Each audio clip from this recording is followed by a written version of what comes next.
Bonjour à toutes et tous, ici nous sommes à Pfaffenheim. Pfaffenheim, c'est une cité située au cœur de notre vignoble, une cité qui est célèbre pour être capable de mobiliser du monde, pour mobiliser des bénévoles, des associations, faire de très belles choses ensemble. Eh bien, cette fois, c'est une entreprise qui retient notre attention. Une entreprise installée dans cette belle cité de Pfaffenheim et qui va vous surprendre. Nous sommes dans un monde où nous devons économiser, où nous devons montrer une préoccupation écologique de tous les instants. Et là, vous allez voir, l'écologie et l'économie ne font qu'un. On y va. Athènes existe depuis 30 ans. C'est une entreprise qui est une entreprise industrielle, active dans le monde automobile et qui développe des pièces depuis la phase étude jusqu'à la phase prototype pré-série. Donc on étudie les pièces, on étudie les outillages, on réalise les outillages et après on fait les pièces par un procédé d'injection plastique, thermoplastique, pour pouvoir valider le process et valider la fonctionnalité des pièces. Nos clients sont des équipementiers de rang 1 qui achètent nos pièces dans des phases prototype pré-série et qui achètent les outillages que nous réalisons. Là on arrive dans l'atelier de production. Donc l'atelier de production qui n'est pas un atelier de production comme vous pouvez l'avoir dans d'autres sociétés de grande série. Chez nous c'est développement et des petites séries. Et donc on arrive à... Alors excuse-moi Eric, ça là le premier rôle c'est pour préparer les outils. Ouais. Vous faites vos outils, ouais. Et avec ces outils vous faites les pré-séries. Ouais. Et une fois que la pré-série est faite, c'est mis au point, ouais. Ça repart. Vous modifiez les outils. Ouais. On fait les outils, on les teste, ça on les modifie et après c'est un aller-retour incessant. Ouais. En fonction des demandeurs. Ouais. Et c'est ce qui intéresse en fait nos clients parce qu'on est ce type de société est relativement rare, en fait c'est rare, il y en a très peu et on gagne énormément de temps entre les allers-retours parce que quand tu as une société qui fait les outillages, le client qui injecte, après il y a des remarques, ça revient chez l'outilleur qui corrige. C'est ce qu'on appelle un écosystème ici déjà. Exact, ouais. Ouais. En fait, la chaîne de valeur, ce que j'ai voulu faire, c'est que la chaîne de valeur c'est complètement intégrée. Oui, depuis 2019, on a toujours eu comme souci au sein de l'entreprise de faire zéro déchet. Donc zéro déchet est quelque chose qui nous motive en interne.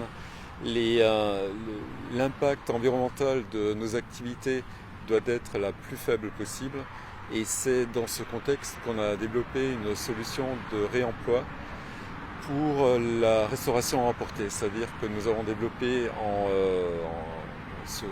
depuis 2019 une solution globale de la boîte jusqu'au système de commande d'emballage réutilisable pour la restauration à emporter. Donc aujourd'hui, Kyoto Eats, c'est que pour l'alimentaire. Alors en France, on a regardé et en fait sur le secteur de la restauration, chaque année, on a 200 000 tonnes de déchets qui sont générés et qui sont à usage unique, sachant que là-dessus, alors il y a une partie qui est recyclée, mais ça reste quand même très faible. Nous, on a vu qu'en termes que les restaurateurs, ils n'avaient pas vraiment de solution pour eux, pour la vente à emporter, pour avoir un packaging à donner aux clients. Donc c'est pour ça qu'on a monté le concept Kyoto Eat. Donc nos valeurs, c'est tout made in France. Donc ce qu'on expliquait avant pour l'automobile, on veut faire exactement la même chose ici. Donc la conception, c'est nous qui la réalisons. Les outillages, pareil, et la production, de faire ça sur notre site de Pfaffenheim. Nous, on a regardé comment un restaurateur il fonctionnait. Et en fait, on a vu qu'il n'y avait rien qui lui permettait de préparer en amont. Il n'y avait pas d'emballage qui lui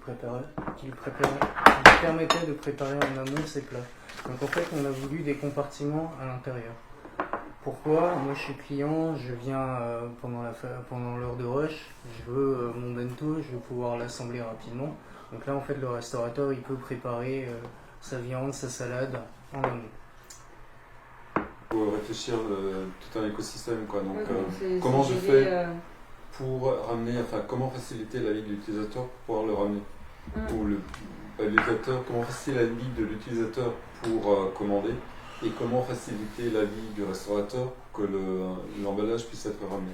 D'accord. Ce qui vous aiderait, si j'ai bien compris, c'est que s'exerce de plus en plus l'exigence de la part des pouvoirs publics de voir disparaître tous les emballages à usage unique, les matériaux qui posent problème, et de voir finalement disparaître le principe même de la production d'un déchet.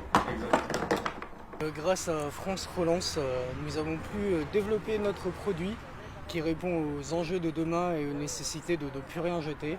Donc voici notre emballage Rico. Merci beaucoup. Je crois que la démonstration est faite, que la capacité d'innovation française est ici alsacienne, à Pfaffenheim. Elle est bel et bien présente. Nous avons des entrepreneurs, des entreprises, des équipes complètes qui sont motivées pour que le monde de demain soit meilleur. Un monde dans lequel, même quand on mange, on a décidé de ne plus rien jeter. C'est grâce à eux, grâce à des entrepreneurs comme ceux que vous avez découverts chez ATN et ATS, que demain, nous allons vraiment la faire, cette transition écologique. Je suis sûr que c'est la voie à suivre et je suis sûr que le succès sera au rendez-vous. Merci beaucoup pour votre accueil.